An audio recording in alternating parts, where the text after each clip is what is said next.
Gembalakanlah orang domba Allah yang ada padamu, jangan dengan paksa tetapi dengan sukarela, sesuai dengan kehendak Allah.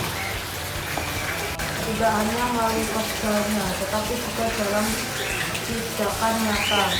Setiap kata yang diucapkannya, setiap doanya membawa damai dan harapan bagi kita. Kemepahan teladan refleksikan kasih Kristus dalam hidupnya, kasih yang masih tanpa syarat, serta mau mendengarkan dan memahami setiap permasalahan yang kita. Ini adalah panggilan bagi kita sebagai orang muda untuk saling menerima dan mencintai, yang senantiasa mengajak kita menjalani hidup dalam kasih. Bagian dari kasih ini, bagian kita dapat mendukung kita dalam pelayanannya. Mari kita hadir sebagai bagian dari umat paroki Santo Yusuf yang saling melengkapi, menebarkan kasih dalam Kita mohon pada Tuhan agar Dia memberikan kekuatan agar senantiasa dapat mengembalakan kita dengan penuh kasih. Mari kita juga berdoa agar kita dipenuhi dengan semangat kasih, sehingga kita dapat menjadi domba-domba yang baik yang mengikuti suara gembala kita dengan penuh kesetiaan. Amin. Bertumbuh, kobarkan api cinta kasihnya, berkibar, bersaksilah, wartakan pada sesama agungnya kasih Tuhan. Perasaan saya sih gugup ya, karena saya tuh baru pertama kali podcast di paroki gitu. Dari saya sih pesan Romo Eman itu teruslah berbuat kasih, karena kita itu diciptakan untuk saling mengasihi, dan Tuhan itu pasti ada di tengah-tengah kita dan Dialah pengharapan kita. Kalau dari aku, yang aku tahu dari podcast ini, kita jadi harus jadi gembala yang mengikut kepada gembala, jadi domba yang harus ikut kepada gembalanya. Terima kasih. Pesan yang saya ingat dari Romo adalah kita itu harus saling mengasihi satu sama lain. Untuk harapan saya ke depannya, semoga podcast Bibi Paman ini bisa terus berlanjut sehingga dapat berguna bagi semua umat beriman dimanapun mereka berada, dan juga dapat memperbanyak panggilan iman gitu. Harapan saya adalah untuk terus berbakti di gereja dan menjadi orang yang lebih baik, dan berharap untuk bisa ke gereja setiap harinya untuk membantu umat-umat yang dalam gereja. Terima kasih. Dan harapan saya semoga Romo yang di paroki kita bisa diberkati dengan Tuhan. Terima kasih. Semoga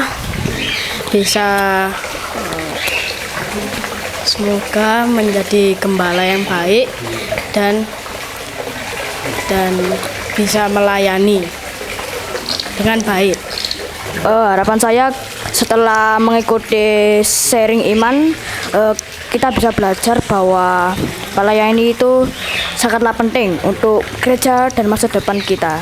Sudah itu saja harapan saya. Terima kasih. Harapan saya dari kegiatan seperti ini, banyak anak-anak remaja yang lebih banyak anak yang mengikuti kegiatan di gereja. Nah, perasaan saya mengikuti acara ini senang, seru, keren lah, karena bisa menambahkan iman baru. Shalom umat beriman, dimanapun Anda berada, kembali lagi bersama saya Kelvin di Bibi Paman, bincang-bincang panggilan iman. Kali ini kita akan mendengarkan sharing dari seorang pastor. Siapakah beliau? Yuk kenal lebih dalam di Bibi Paman, bincang-bincang panggilan iman. Selamat pagi Romo Eman. Selamat pagi Sinti. Wah, semoga bahagia dan sehat selalu ya. Amin. Terima kasih karena sudah berkenan untuk meluangkan waktunya untuk sharing di Bibi Paman pada kali ini. Oke, sebelumnya boleh dong Romo ceritakan sedikit tentang Romo. Namanya siapa, asalnya dari mana, lalu sudah berapa lama bertugas di paroki Sayuta?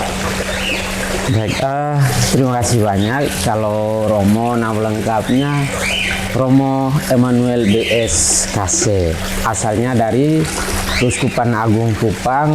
Saat ini hadir di Paroki Santo Yusuf Karampilang sebagai seorang Romo student. Ya, jadi bukan Romo dari Keuskupan Surabaya. Nah, jadi selama Romo studi di Surabaya sini untuk sementara waktu, Bapak Uskup Surabaya mengizinkan Romo untuk menetap di Paroki Santo Yusuf Karampilang. Oke. Sebelumnya saya mau spill dulu nih. Tema podcast kita pada kali ini adalah kasih seorang pastor. Nah, Romo, ternyata kasih itu panggilan iman dan perintah utama yang seringkali kita dengar. Bahkan di Misa Kamis Putih itu ada ritus Romo membasuh kaki. Itu kira-kira bagaimana hal itu merupakan wujud dari kasih Kristus? Ya, bagi kita orang Kristiani memang perintah yang paling utama dan pertama itu kasih. Dan hal ini juga bukan untuk kita orang Kristiani saja, tetapi sebenarnya untuk seluruh umat manusia, hemat Romo ya. Karena ketika kita hadir di tengah dunia ini sebagai seorang manusia itu karena kasih dari orang tua kita, ayah ibu kita. Lalu kita terus bertumbuh, berkembang, dan berada sampai dengan saat ini, detik ini juga karena kasih. Kalau tanpa kasih, belum tentu Romo bisa berjumpa dengan Fenty pada pagi hari ini, tempat ini. Lalu untuk melalui peristiwa pembasuhan kaki, pasti Romo merasakan kan cinta kehadiran, cinta kasih Kristus. Nah, dalam pergumulan iman Romo itu kasih seperti apa yang menguatkan Romo untuk tetap setia pada panggilan iman? Yang itu yang pertama memang kasih Kristus itu kepada Romo. Romo rasakan melalui kehadiran orang-orang yang ada di sekitar Romo. Yang pertama itu dari keluarga Romo, ayah ibu dari Romo sendiri ya. Ya, mereka terus mendukung, mendoakan, lalu juga kehadiran dalam perjumpaan dengan umat sekalian dalam karya pelayanan Romo, di mana selalu ada senyum dari mereka, selalu memberikan penguatan dan mendoakan Romo. Itu yang menjadi kekuatan bagi Romo untuk tetap setia menjalani panggilan ini. Wah, ternyata kasih itu dahsyat ya Romo ya. Ya, luar biasa. Bagaimana cara Romo menampakkan kasih itu kepada sesama Romo seperti pada umat dan sekitarnya?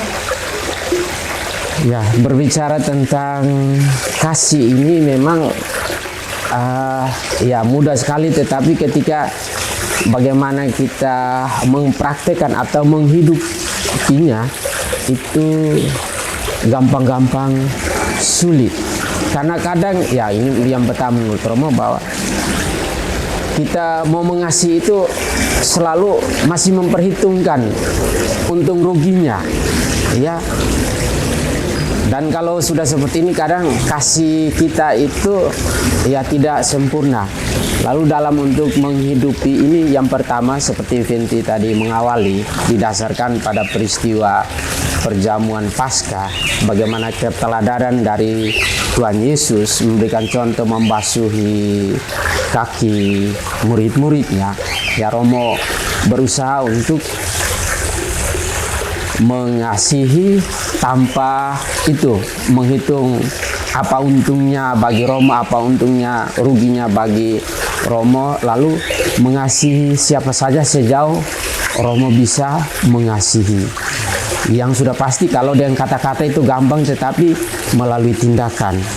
Yang tindakan yang Romo biasa beri itu yang bisa mengasihi itu bukan memberi materi tetapi hadir dan menyapa. Itu yang selama ini Romo selalu praktekkan, yaitu hadir bersama, memberikan sapaan, senyuman, itu saja yang bisa Romo. Yang praktisnya gampang, mudah, dan tidak mengeluarkan biaya. Oke, karena makna kasih ini tuh luar biasa ya Romo ya. Terus juga Romo juga pasti sering dong mengasihi bersama.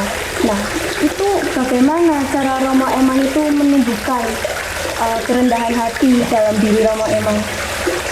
Ya, tentang hal ini memang soal kerendahan hati yang pertama-tama itu ya pasti bagi Romo itu Romo membutuhkan kekuatan dari Tuhan, dari Roh Kudus sendiri, sehingga untuk bisa rendah hati ya Romo seringkali berdoa dari mungkin pernah baca di buku-buku doa itu ada doa dari Santo Fransiskus dari Assisi. Tuhan jadikanlah aku pembawa damai. Itu yang menjadi dasar bagi Romo bahwa untuk bisa melaksanakan itu yang pertama berdoa dulu. Berdoa dan sendirinya bahwa ada kekuatan yang mendorong, menggerakkan Romo sehingga mampu untuk berbuat kasih. Jadi ya tentang kasih itu Romo sadar bahwa bukan dari diri sendiri, tapi yang menggerakkan Romo untuk memiliki kerendahan hati. Dari kerendahan hati itu baru bisa berbuat kasih. Jadi kasih tanpa kerendahan hati itu omong kosong. Semuanya harus dari rendah hati, di mana kita harus meninggalkan ego kita, ya, berusaha untuk ya lebih mengutamakan, lebih memberi perhatian kepada orang yang ada di depan kita. Kuncinya doa ya. Ya, pertama harus itu. Berhubung kita lagi berbincang soal kasih, saya boleh curhat nggak sih Romo? Ya. Itu, saya kan sudah mencoba ya untuk memberi kasih kepada teman, keluarga, saudara sama saya. Tapi pasti ada sebagian dari mereka itu yang sulit dikasihi. Kira-kira bagaimana ya caranya untuk mengatasi mereka yang sulit dikasihi itu? Yang pertama tentang kasih itu dengan kata lain bahwa tidak ada syarat untuk mengasihi ya. Nah, yang pertama yang harus dipegang, kasih itu dia harus selalu tidak ada bahwa ada syarat atau ketentuan tertentu. Misalnya Venti mengasihi karena dia istimewa, karena dia sudah berbaik kepada Venti. Tidak, kalau kasih tidak seperti itu. Jadi entah dia tidak menggubris, dia tidak menanggapi tugas kita sebagai orang Kristiani, ya, tetap mengasihi, terus mengasihi tanpa batas, meskipun dia tidak menanggapi, dia tidak menerima, dia menolak. Kita itu hanya mengasihi, terus mengasihi. Ya, itu yang mungkin bisa Romo berikan. Nah, tadi kan kita sudah membahas tentang kasih pada sesama nih. Sekarang bagaimana sih cara Romo mengasihi Tuhan, memberikan kasih kepada Tuhan? Oke, ya, terima kasih tentang ini ya. Mengasihi kepada Tuhan, ya antara tentang mengasihi kepada sesama ini, ya dua hal yang tidak bisa dipisahkan. Dengan kata mau mengasihi kepada Tuhan, pertama itu menyata dia mengasihi kepada sesama. Nah, tetapi kasih kepada Tuhan itu berawal dari ketika kita beriman kepadanya. Beriman kepadanya, kalau sudah beriman berarti kita melakukan apa yang ia ajarkan. Karena ajaran yang paling pertama itu adalah ajaran kasih, ajaran cinta. Dan melakukan kasih kepada Tuhan, beriman kepadanya, lalu melaksanakan perintahnya yang menyata dengan mengasihi sesama, semua yang ada di dunia ini. Caranya Romo ini memberi pemahaman sekali ya tentang bagaimana kita mengasihi sesama maupun mengasihi Tuhan. Lalu bagaimana cara menumbuhkan kasih dalam pribadi, sesama, dan pastinya Tuhan? Yang untuk menumbuhkan yang pertama-tama itu adalah ya, kita memberikan teladan dan contoh bagaimana mengasihi. Nah, itu yang pertama. Dan yang kedua, melalui tindakan-tindakannya itu dari keteladanan kita. Yang berikutnya itu dengan mendoakan, ya, mendoakan. Lalu yang ketiga itu ya setelah dua hal ini, ya, yang bisa kita lakukan adalah dengan memberikan nasihat, kasih, ajakan-ajakan kasih. Nah, itu yang menurut Romo bisa kita lakukan. Wah, nggak terasa nih Romo, kita udah sampai di penghujung waktu berbincang-bincang kita. Kira-kira ada nggak nih pesan khusus buat kita semua tentang bagaimana cara kita itu senantiasa mengasihi? Oke, baik. Pesannya, kita hadir karena kasih, kita bertahan sampai saat ini juga karena kasih. Dan bagi orang-orang Kristiani, ya, identitas kasih itu melekat dengan pribadi kita masing-masing. Karena itu, ketika kita tidak melakukan kasih, tidak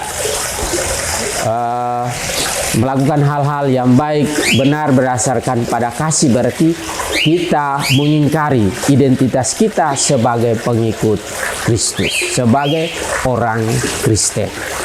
Yang bisa Romo memberikan. Nah, teman-teman, kita berjuang untuk melaksanakan perintah Tuhan yang utama, yaitu mengasihi Tuhan dengan sepenuh hati, jiwa, dan juga akal budi, serta mengasihi sesama seperti kita mengasihi diri kita sendiri. Hal ini merupakan panggilan kekudusan bagi kita semua. Jadi, mari di tahun Jubilium 2025 ini mulai dan bertumbuhlah dalam kasih. Sebab kita semua diciptakan untuk saling mengasihi. Di penghujung acara ini masih bersama saya Tenti di TV Paman, bincang-bincang panggilan iman. Sampai jumpa di episode selanjutnya. Terima kasih Romo Ewan.